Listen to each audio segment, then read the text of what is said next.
Hi అండి, welcome back to our channel. ఎవరైనా ఛానల్ని కొత్తగా చూస్తుంటే సబ్స్క్రైబ్ చేసుకోండి. ఈరోజు సిద్ధుకి నేను ఏమేం ఫుడ్ ఇస్తాను, తను ఏం తింటాడు డేలో అనేది మీకు ఈ వీడియోలో చూపిస్తాను. సిద్ధుకి ఈరోజు నేను క్యారెట్ ప్యూరీ చేశాను. మార్నింగ్ లంచ్ అనుకోండి, 11-11:30కి ఆ టైంలో. అండ్ ఈవినింగ్ 4 o'clockకి పపాయ ప్యూరీ పెట్టాను.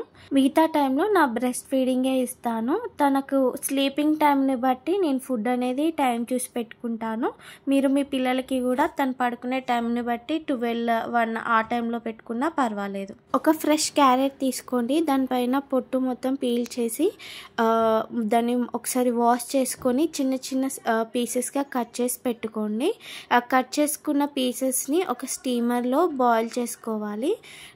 క్యారెట్ ప్యూరీ చేసేటప్పుడు కంపల్సరీగా క్యారెట్స్ని బాయిల్ చేసుకున్న తర్వాతే పెట్టండి, లేదంటే పిల్లలకి గ్యాస్ ప్రాబ్లం అయ్యే ఛాన్సెస్ ఉంటుంది అండ్ డైజెషన్ కూడా అవ్వదు.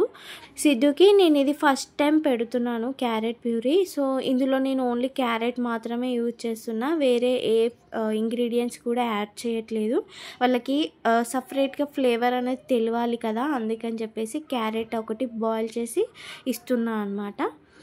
ఈ క్యారెట్స్ని స్టీమర్లో బాయిల్ చేసుకోవాలి. ఈ స్టీమర్ నేను మీషోలో పర్చేజ్ చేసుకున్నాను. ఇది చాలా బాగుంది క్వాలిటీ మాత్రము. మీకు ఈ ప్రోడక్ట్ కావాలి అంటే కింద కామెంట్ సెక్షన్లో కామెంట్ చేయండి, నేను లింక్ ప్రొవైడ్ చేస్తాను. ఫ్రూట్స్, వెజిటేబుల్స్ ఏదైనా మంచిగా స్టీమ్ చేసుకోవడానికి యూజ్ అవుతుంది. ఇప్పుడు ఇది ఒక బౌల్ తీసుకొని అందులో వాటర్ యాడ్ చేసి ఈ స్టీమర్ని అందులో పెట్టేసి క్యారెట్స్ యాడ్ చేసి క్లోజ్ చేయాలి. చేసి దానిపైన ఒక లిడ్ పెడితే వాటర్లో మంచిగా స్టీమ్ అవుతాయి. ఒక 10-15 minutes పడుతుంది క్యారెట్స్ బాయిల్ అవ్వడానికి. నాకు ఒక 15 minutes పట్టింది మంచి బాయిల్ అవ్వడానికి. ఇక్కడ నేను చూపిస్తున్నా చూడండి, చాక్తో మనం ఇట్లా ఒకసారి టచ్ చేస్తే అవి ఈజీగా కట్ అయిపోవాలి. సో ఇలా మంచిగా బాయిల్ అయ్యాయి. ఇవి కొంచెం చల్లారిన తర్వాత మిక్సీ జార్లో వేసుకొని ఫైన్ ప్యూరీలా చేసుకోవాలి. ఫస్ట్ ఒకసారి మిక్సీ పట్టండి, తర్వాత కొంచెం వాటర్ యాడ్ చేసి మళ్ళీ ఒకసారి ఫైన్ ప్యూరీలా చేసుకోండి. ఇప్పుడు ఒక ఫిల్టర్ తీసుకొని అందులో మనము ఫిల్టర్ చేసుకోవాలి ఈ ప్యూరీని. ఇందులో ఏమైనా గట్టిది ఉన్నా కానీ ఆ ఫిల్టర్లోనే ఆగిపోతాయి. మనము పిల్లలకి పెట్టే అప్పుడు కంపల్సరీగా ఫిల్టర్ అయితే చేసుకోవాలి, లేదంటే వాళ్ళ గొంతులో అడ్డొచ్చేస్తాయి, ఇబ్బంది అవుతుంది పిల్లలకి. సో మనం ఆ మిస్టేక్ అయితే అస్సలు చేయొద్దు. కంపల్సరీగా ఫిల్టర్ చేసుకున్నాకే బేబీస్కి ప్యూరీలా చేసి పెట్టాలి. అంతే, ఇంకా క్యారెట్ ప్యూరీ అయితే రెడీ అయిపోయింది. పిల్లలకి మనం ఈ విధంగా కూడా వెజిటేబుల్స్ని ఇంట్రడ్యూస్ చేయొచ్చు. నెక్స్ట్ సిద్ధు కోసమని నేను పపాయ ప్యూరీ చేశాను. ఈవినింగ్ టైంలో నేను కంపల్సరీగా ఎవ్రీడే ఫ్రూటే ప్రిఫర్ చేస్తాను. ఎందుకంటే మార్నింగ్ టైంలో మనం ఎలాగో ఫుడ్ ఉగ్గు ఇట్లా వెజిటేబుల్ ప్యూరీస్ ఇస్తూ ఉంటాం కదా, మనం ఈవినింగ్గా కూడా ఫ్రూట్స్ ఇంట్రడ్యూస్ చేస్తే వాళ్ళకి ఫ్రూట్స్ కూడా తినాలన్న ఇంట్రెస్ట్ వస్తుంది అండ్ వాళ్ళకి అన్ని టేస్ట్ తెలుస్తాయి అన్నమాట. 7 months కంప్లీట్ అయిన తర్వాత ఫుడ్ అనేది ఇంక్రీజ్ చేసుకోవాలి అండ్ 3 times పెట్టాలి. ఫుడ్ కూడా 2 times మీల్, 1 time స్నాక్స్ అలా. అండ్ మిగతా టైంలో బ్రెస్ట్ ఫీడింగ్ ఇస్తూ ఉండాలి. సిద్ధుకి ఇప్పుడు 7 కంప్లీట్ అవ్వడానికి వచ్చింది. సో నేను కూడా ఫుడ్ అనేది ఇంక్రీజ్ చేస్తాను.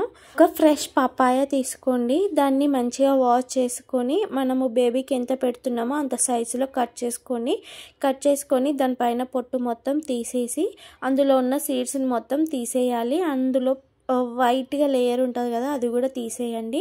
ఇందులో నేను ప్యూరీ కోసం పీసెస్ అయితే కట్ చేసుకున్నాను కదా, ఫ్రూట్స్ని నేను సిద్ధు కోసం ఫ్రూట్ నెబల్ తీసుకున్నాను కదా, అందులో కొన్ని పీసెస్ యాడ్ చేసి పెట్టుకుంటాను. తను ఆడుకున్న టైంలో తను సిప్ చేసుకుంటూ తింటాడని చెప్పేసి ఇందులో కొన్ని పపాయాలు అయితే నేను యాడ్ చేసి పెట్టాను. కొన్ని పీసెస్ తీసి పక్కకు పెట్టాను అనమాట. మిగిలిన పీసెస్ అన్నిటినీ ఒక మిక్సీ జారీలో వేసుకొని మంచిగా ఫైన్ ప్యూరీలా చేసుకోవాలి.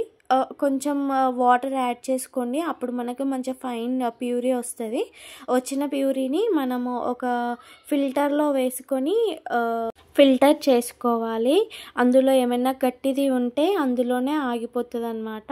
వాళ్ళకి ఇప్పుడే తీత అయితే రావు కదా, అందుకనేసి మనము మంచి ప్యూరీలా చేసుకోవాలి. తీత వచ్చాక మనము జస్ట్ స్మాష్ చేసి పెట్టినా కానీ సరిపోతుంది అంతే. ఇక పపాయ ప్యూరీ అయితే రెడీ అయిపోయింది.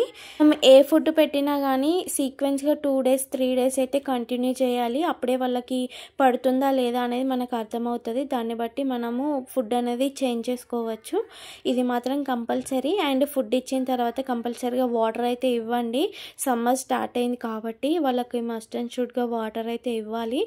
పిల్లలకి ఉగ్గుతో పాటు ఇలా వెజిటేబుల్స్ ప్యూరీ కూడా అప్పుడప్పుడు పెట్టడం వల్ల వాళ్ళకి తినాలన్న ఇంట్రెస్ట్ వస్తుంది. సిద్ధు కోసం నేను ఒగ్గు వీడియో చేశాను కదా, అది మీకు కావాలి అంటే నేను కింద డిస్క్రిప్షన్ బాక్స్లో ఇస్తాను.